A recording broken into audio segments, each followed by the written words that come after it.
আমগুৰিস্থিত Assam taekwondo academy ইণ্ডিয়াত বিদায় সম্বৰ্ধনা অনুষ্ঠান। আমগুৰিস্থিত আসাম টাইকাণ্ডো একাডেমী ইণ্ডিয়াৰ ছাত্ৰী এঞ্জেল প্ৰিয়া শইকীয়ে টাইকাণ্ডো প্ৰশিক্ষণৰ পৰা আনুষ্ঠানিকভাৱে বিদায় লোৱাৰ ফলত আসাম টাইকাণ্ডো একাডেমীয়ে এঞ্জেল প্ৰিয়া শইকীয়াক সম্বৰ্ধনা জ্ঞাপন কৰে। উল্লেখ্য যে টাইকাণ্ডো খেলুৱৈ এঞ্জেল প্ৰিয়া শইকীয়া ভাৰোত্তোলনৰ বাছনি শিবিৰত 2028 আৰু 2032 অলিম্পিকৰ লক্ষ্যৰে শ্ৰীৰাম স্পৰ্টছ একাডেমীৰ মোদীনগৰ উত্তৰ প্ৰদেশলৈ নিৰ্বাচিত হোৱাৰ ফলত এঞ্জেল প্ৰিয়া শইকীয়াই টাইকাণ্ডো একাডেমী ইণ্ডিয়াৰ পৰা বিদায় গ্ৰহণ কৰিছে। অহা দেওবাৰে উত্তৰ প্ৰদেশৰ শ্ৰীৰাম স্পৰ্টছ ছ'চাইটিলৈ ৰাওনা হ'ব এঞ্জেল প্ৰিয়া শইকীয়া। বিদায় সম্বৰ্ধনা অনুষ্ঠানত মাষ্টাৰ ৰাজু কোঁৱৰৰ লগতে বহু অভিভাৱক অভিভাৱিকাসকল উপস্থিত থাকে। আমগুৰিৰ পৰা অনুৰাগ শইকীয়াৰ ৰিপৰ্ট, নিউজ আপডেট। আজি আমাৰ আসাম টাইকাণ্ডো একাডেমি আমি এইটো গ্ৰীষ্ম অভিনন্দন অনুষ্ঠান অনুষ্ঠিত কৰিবলৈ পাই আমি খুব গৌৰৱান্বিত বোধ কৰিছোঁ। শ্ৰীৰাম স্পৰ্টছ একাডেমি ইণ্ডিয়াৰ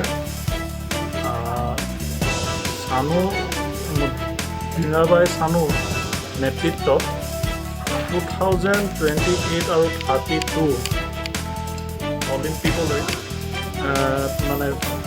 প্ৰিপেৰেশ্যন কেম্পৰ কাৰণে যি টেলেণ্ট হাণ্ট তেওঁলোকৰ যি প্ৰচেছ চলি আছে নৰ্থ ইষ্টত, সেই টেলেণ্ট হাণ্ট প্ৰচেছ চিলেকশ্যন প্ৰচেছত আমাৰ একাডেমি আমাৰ Angel Priya Saikia black belt second dan, তেওঁ ষ্টেট চেম্পিয়ন, নেশ্যনেল মেডেলিষ্ট আৰু India book of record holder.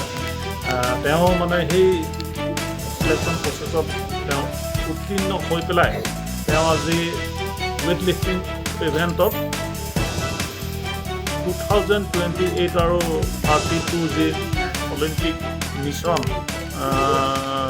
Shriram চাই স্পৰ্টছ একাডেমি, তাত তেওঁ নাম ভৰ্তি কৰিবলৈ সক্ষম হ'ল। তেওঁ আমাৰ ইয়াৰ পৰা পৰহিলৈ যাবগৈ ইউপিলৈ। আমি সকলো আমাৰ আসাম টাইকাণ্ডো একাডেমি পৰিয়ালবৰ্গৰ তৰফৰ পৰা তেওঁক আজি আমি উষ্ম অভিনন্দন আৰু আমি পৰমেশ্বৰৰ ওচৰত প্ৰাৰ্থনা কৰিছোঁ যাতে তেওঁ সপোনবিলাক যি অলিম্পিকৰ সপোন লৈ তেওঁ তালৈ গৈছে, সেই যাতে বাস্তৱত পৰিণত হয়।